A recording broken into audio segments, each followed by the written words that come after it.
Hello guys, welcome back to our channel and our today's topic of discussion is inflation and price rise.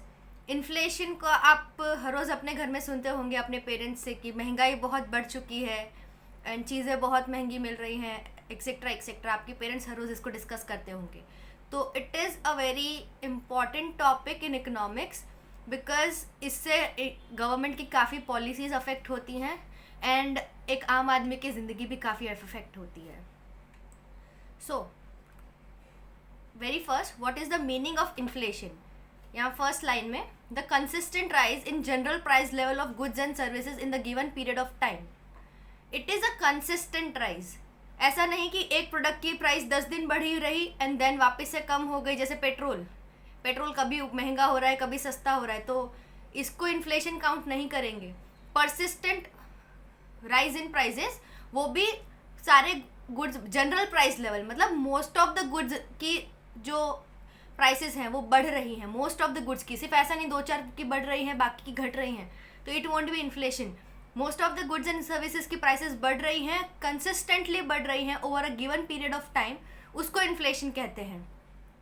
तो इसका मतलब क्या है कि अगर इन्फ्लेशन है तो हमारी कॉस्ट ऑफ लिविंग यानी हमारा जो मेंटेनेंस होता है, रेगुलर बेसिक मेंटेनेंस जीने के लिए, वो महंगा हो जाएगा. कैसे कि जो चीज़ पहले 100 में हम परचेज कर सकते थे वो अब चीज़ 100 में नहीं मिलती है. जैसे एग्जाम्पल ले लीजिए कि 10 years back the edible oil use to be 50 rupees पर kg and today it is somewhere around 180 rupees पर kg. तो this is the difference inflation has made to the goods and services. इसीलिए आपने अपने parents को कहते हुए सुना होगा कि हमारे ज़माने में तो ये चीज़ें इतनी कम में मिल जाती थी या हम 10 रुपये में इतना कुछ ले आते थे. So that is how they are trying to make you understand कि कॉस्ट ऑफ लिविंग कितना बढ़ गया है. And then decline in purchasing power capacity. Inflation बढ़ने से परचेजिंग पावर कम हो जाती है. जैसे मान लीजिए किसी पर्टिकुलर पर्सन की इनकम 50,000 है एंड बाजार में चीज़ों का प्राइसेस बढ़ रहा है, तो उसका इनकम तो फिक्स ही रहने वाला है ना. It is not going to increase suddenly, but prices का इतना जल्दी से बढ़ जाना उसकी परचेजिंग पावर को कम कर देता है. जहाँ पे उस फैमिली का पर मंथ जैसे राशन का एक्सपेंस अराउंड, मान लीजिए शुगर का एक्सपेंस 5 kg शुगर वो यूज़ करते थे, उसकी जगह they will try to reduce it to 4 kg क्योंकि वो अब उतनी शुगर अफोर्ड नहीं कर सकते. तो that is how purchasing power is also affected due to inflation. Then what are the causes of inflation. Causes of inflation means क्या, कौन से कारणों से इन्फ्लेशन यानी महंगाई बढ़ती है, कौन से कारणों से. मैंने प्रीवियस लेक्चर्स में बहुत बार बताया है कि एक बार एक एग्जाम्पल दिया था कि अगर सरकार गवर्नमेंट पैसा छाप के सर्कुलेट करे एंड इकोनॉमी में बूस्ट कर दे तो उससे क्या दिक्कतें आएंगी.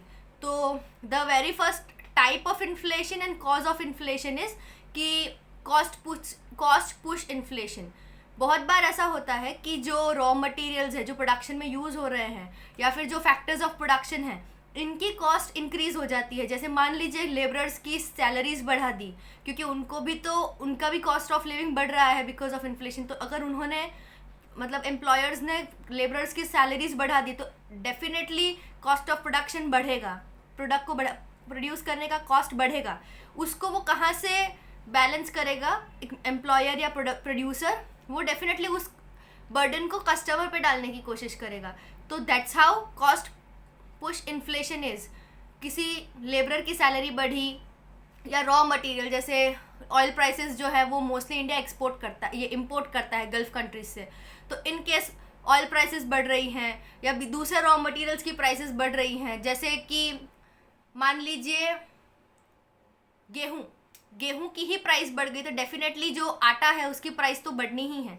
सो that is how cost push inflation is.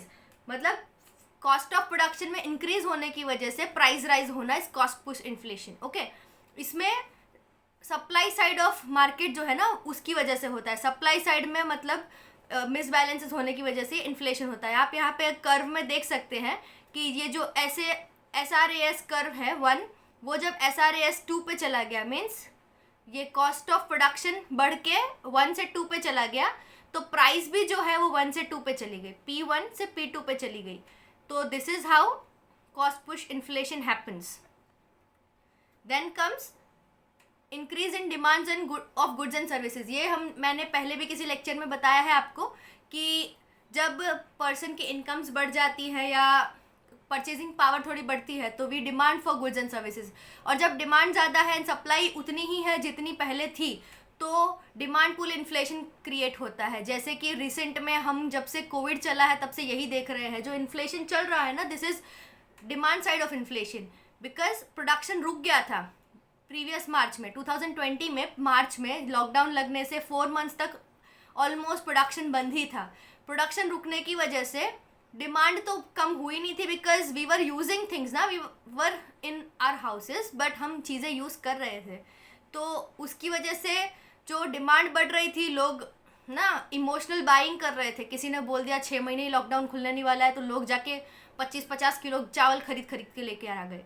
तो this is an example of demand pull inflation, demand side of market से ये इन्फ्लेशन क्रिएट होता है।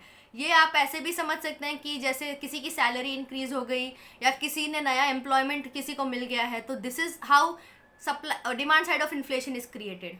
Then comes expansionary fiscal policy of the government. Government आपको जैसे पता है टैक्सेस हमसे टैक्सेस रिसीव करती है एंड दूसरे अंडर प्रिविलेज लोगों को सब्सिडीज़ देती है, जैसे एलपीजी सब्सिडीज़ हमें मिल रही हैं एंड राशन की सब्सिडीज़ मिल रही हैं। There are other many subsidies banks are government is providing. तो अगर गवर्नमेंट ने एक्सपेंशनरी फिस्कल पॉलिसी शुरू कर दी, फिस्कल पॉलिसी मतलब गवर्नमेंट के जो बजट है, गवर्नमेंट जो एक्सपेंडिचर कर रही है, गवर्नमेंट की जो इनकम आ रही है, उसका जो एक डेटा शीट होता है उसको फिस्कल पॉलिसी कहते हैं। वो जिस टूल्स को यूज़ करके और अपने मोटिव्स को फुलफिल करती है उसको फिस्कल पॉलिसी कहते हैं। तो अगर गवर्नमेंट फिस्कल पॉलिसी को एक्सपेंशनरी कर रही है, मतलब सब्सिडीज ज़्यादा दे रही है, टैक्सेस कम कर रही है, तो इससे क्या होगा कि जब सब्सिडी ज़्यादा है, टैक्सेस कम है, तो लोगों की पास में जो डिस्पोजेबल इनकम है ना, खर्च करने लायक इनकम, वो ज़्यादा हो रही है। और जब वो ज़्यादा होगी तो वो ऑब्वियसली डिमांड ज़्यादा करेंगे, और जब वो डिमांड करेंगे एंड प्रोडक्शन उतना ही होगा जितना पहले था, तो ऑब्वियसली प्राइजेस जो है बढ़ जाएंगी। Then fourth cause of inflation is expansionary monetary policy. Last जो लेक्चर था, last to last central bank का, उसमें हम मॉनेटरी पॉलिसी के टूल्स पढ़े थे कि जब सेंट्रल बैंक को लगता है कि मार्केट में मनी सप्लाई बहुत ज़्यादा बढ़ गया है और इन्फ्लेशनरी प्रेशर्स आ रहे हैं, तो वो कैसे उसको कंट्रोल करने के लिए टूल्स अपनाता है। तो अगर central bank expansionary monetary policy अपनाएगा, मतलब रेपो रेट, CRR, SLR सबको कम कर देगा, तो डेफिनेटली मार्केट में ज़्यादा पैसा आएगा, बिकॉज बैंक्स के पास ज़्यादा पैसा है लेंड करने के लिए। तो उस केस में जो है पैसा जब ज़्यादा होगा तो मनी, ये जो डिमांड्स बढ़ेंगी, डिमांड बढ़ेगा, प्रोडक्शन सेम रहेगा and definitely price will rise. ठीक है, यहाँ पे एक्सपेंशनरी पॉलिसी के टूल्स लिखे हुए हैं। रिजर्व रेशियो रिक्वायरमेंट कम कर देगी, ओपन मार्केट ऑपरेशन ज़्यादा करेगी, या फिर पॉलिसी रेट्स कम कर देंगी सेंट्रल बैंक यानी हमारी RBI। Then comes how inflation is measured. India में इन्फ्लेशन का मेजरमेंट कंज्यूमर प्राइस इंडेक्स से होता है, मोस्टली सारी कंट्रीज में होता है। Previously India wholesale price index पे उसको कैलकुलेट करती थी, but now it is from 2014 के हम कंज्यूमर प्राइस इंडेक्स पे कैलकुलेट करते हैं। कंज्यूमर प्राइस इंडेक्स कुछ भी नहीं है आज, मतलब कुछ आइटम्स है, गुड्स एंड सर्विसेज, जो आप इधर पिक्चर में देख पा रहे हैं, housing, education, communication, other goods and services. तो कुछ आइटम्स को बना के एक बास्केट बना दिया गुड्स एंड सर्विसेज का, उसका प्रेजेंट में जो प्राइस है वो डिवाइडेड बाय उसका बेस ईयर में जो प्राइस था वो, इट इज समहाउ 2012 और समथिंग, इससे डिवाइड करके 100 से मल्टीप्लाई कर देंगे और जो फिगर निकल के आता है that is called CPI।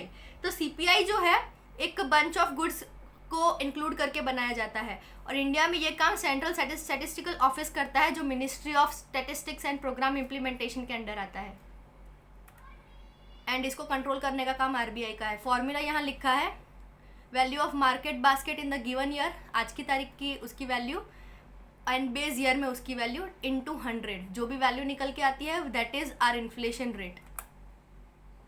Then effects of inflation. Inflation के क्या इफेक्ट्स है? सबसे पहला हमारी परचेजिंग पावर कम कर देता है, वो मैंने आपको पहले ही समझाया परचेजिंग पावर कैसे कम हो जाती है। उसी 100 रुपये में आप पहले के जैसे, अगर ऑनियंस जो है, onions use to be 100 rupees के 20 kgs and now they are selling around 5 kgs, तो डेफिनेटली परचेजिंग पावर कम हो चुकी है, करेंसी की भी और हमारी भी।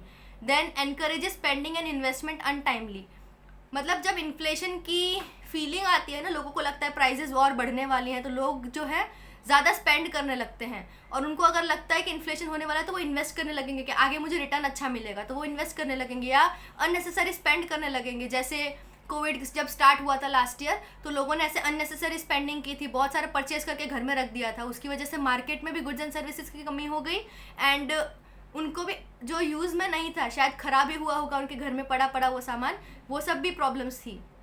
Then cause inflation in return, जब लोग ऐसे अननेसेसरी बाइंग कर रहे हैं, अननेसेसरी खर्चा कर रहे हैं, तो डिमांड बढ़ा रहे हैं, और जब डिमांड बढ़ रही है तो इन्फ्लेशन की वजह से और इन्फ्लेशन क्रिएट हो रहा है, तो ये उसका स्पाइरल इफेक्ट है इन्फ्लेशन का।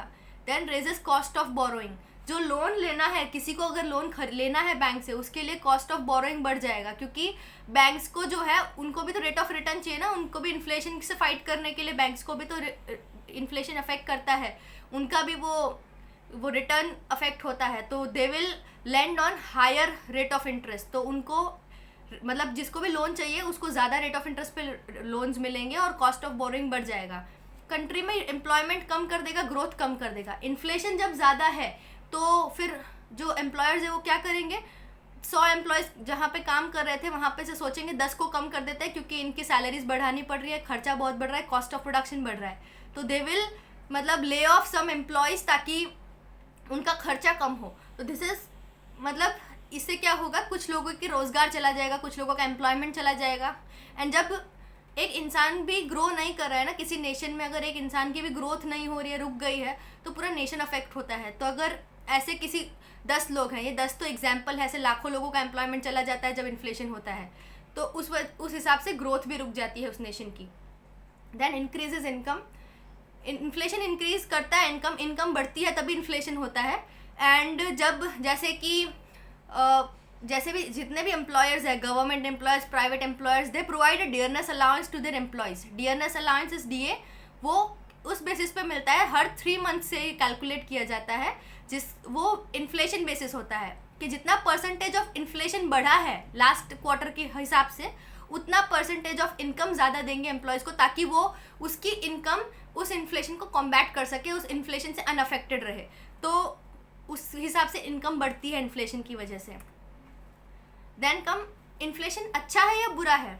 अच्छा, एक बार लेक्चर में मैंने बताया भी था पिछले कि बुरा भी नहीं है, अच्छा भी नहीं है, एक रेंज है, मतलब 4 + 2 - 2, या तो 2% to 6% के बीच में रहेगा तो अच्छा है, इससे बाहर जाता है, नीचे भी जाता है तो बुरा है, और इससे ऊपर भी जाता है तो बुरा है। मॉडरेट लेवल अच्छा है क्योंकि इससे इनकम होती है, प्रोडक्शन ज़्यादा होता है, लोगों की इनकम्स बढ़ती है, एम्प्लॉयमेंट मिलता है, तो डेफिनेटली मॉडरेट लेवल पे अच्छा है। पर बहुत ज़्यादा अगर राइजेज इन प्राइस है, बहुत ज़्यादा बढ़ गया है, एक लिमिट से बाहर निकल गया है, तो फिर दिक्कत है। तो एडवांटेजेस क्या है, अगर मॉडरेट इन्फ्लेशन है तो इकोनॉमिक ग्रोथ होगी, मॉडरेट इन्फ्लेशन है तो इन्वेस्टमेंट होगा क्योंकि प्रोडक्शन बढ़ रहा है, मॉडरेट इन्फ्लेशन है तो लोगों को एम्प्लॉयमेंट मिल रहा है, लोगों की इनकम्स बनी हुई है। रिसेशन और डिफ्लेशन को भी चेक करता है, बिकॉज इन्फ्लेशन से भी बुरी सिचुएशन है डिफ्लेशन एंड रिसेशन, क्योंकि वहाँ से कंट्री को वापस लाना बहुत मेहनत वाला काम है, इन्फ्लेशन को तो फिर भी कंट्रोल कर सकते हैं। देन डिसएडवांटेजेस है, अनसर्टेनिटी कर देता है क्रिएट एकदम इकोनॉमिक सिचुएशन में, जैसे लोगों को पता ही नहीं है कि अब भाव बढ़ने वाले हैं, घटने वाले हैं, लोग कुछ भी सोच के करते हैं।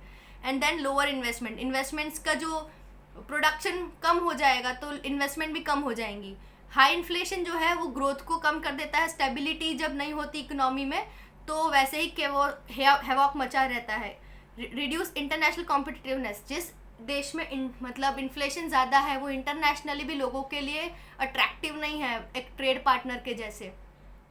Then reduce inflation can lead to recession, inflation को रिड्यूस करने के चक्कर में कभी कभी देश जो है ना रिसेशन में चला जाता है, तो वो भी एक दिक्कत है। And fall in value of savings, आपका जो सेविंग किया हुआ पड़ा है इन योर बैंक्स और in some securities, that will reduce in value, क्योंकि आज आपने अपने सेविंग बैंक अकाउंट में 1 लाख रुपए को सेव करके रखा है, बट आज उसकी वैल्यू 1 लाख है। सो ऐसे ही इन्फ्लेशन की वजह से जो सेविंग्स होती हैं उनकी वैल्यू कम हो जाती है, क्योंकि जो आज की डेट में हमने सेव करके रखा है बिकॉज ऑफ इन्फ्लेशन उसकी वैल्यू कम हो गई है, क्योंकि मनी की वैल्यू कम हो गई है। बिकॉज कल को जब आप उन सेविंग्स को विड्रॉ करोगे तो वो 1 लाख का जो सेविंग था आपका, इट वॉन्ट परचेज 1 लाख के products, it will be able to purchase something 90,000 85,000 के प्रोडक्ट्स, इसलिए सेविंग्स की वैल्यू कम हो जाती है because of inflation. Then if wages don't keep up lower real wages, अगर वेजेस बढ़ाते नहीं रहे एम्प्लॉयर्स, अगर एम्प्लॉयर्स ने इन्फ्लेशन के बराबर वेजेस नहीं बढ़ाई, तो जो उनकी रियल वेजेस हैं, पहले मान लीजिए किसी की 50,000 है और इन्फ्लेशन रेट जो है 10% चल रहा है, तो उसका जो रियल वेजेस है, पहले जो चीज़ें जिस दाम पे मिल रही थी, जिस रेट पे मिल रही थी, उससे बढ़ के कुछ ज़्यादा हो गई हैं.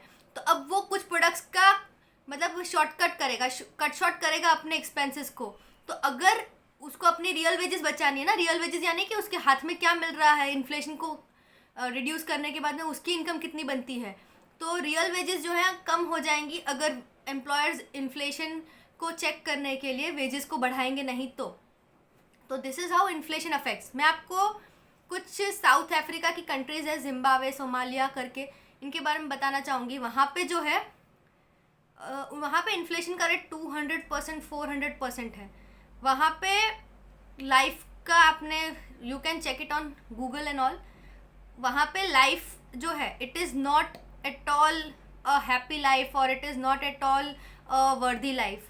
दे are struggling for basic necessities also. मतलब उधर जो बेसिक फूड है, जो नमक हमारे यहाँ पे 20-25 रुपए का मिलता है, they buy it on thousands. So inflation की वजह से वैसी सिचुएशंस हो जाती हैं. So that is all in this lecture. Thank you for watching and do ping us if you have any query related to the topic, and let us know if you want any other topic to be discussed on this channel. We will make videos on that. Thank you so much. Have a good day. Bye bye.